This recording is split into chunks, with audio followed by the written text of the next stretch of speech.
Dhaka metropolitan পুলিশের শাহবাগ থানা নিরস্ত্র পরিদর্শক মোহাম্মদ আশরাফ হোসেনকে সাময়িক বরখাস্ত করা হয়েছে। গতকাল রোববার ডিএমপি কমিশনার মোহাম্মদ মাইনুল হাসান স্বাক্ষরিত এক অফিস আদেশে আশরাফকে সাময়িক বরখাস্ত করা হয়।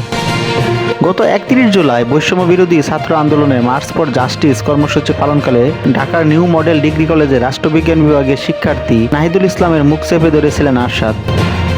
এই ছবি সামাজিক যোগাযোগ মাধ্যমে ছড়িয়ে পড়ে। আরশাদের এই আচরণ নিয়ে তীব্র সমালোচনা হয়, পাশাপাশি এই ছবি হয়ে ওঠে প্রতিবাদের ভাষা।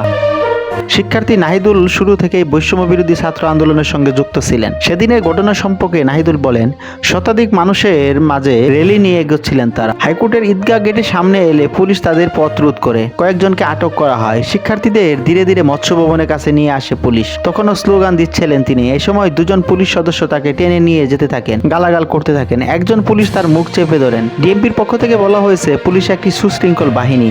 এই বাহিনীর একজন সদস্য হওয়া সত্ত্বেও আরশাদের অপেশাদার কর্মকাণ্ডে পুলিশ কার্যক্রম সম্বন্ধে জনসমক্ষে বিরূপ ধারণা সৃষ্টি হয়েছে। পুলিশের ভাবমূর্তি ক্ষুণ্ণ হয়েছে। এর পরিপ্রেক্ষিতে আরশাদকে সাময়িক বরখাস্ত করা হলো।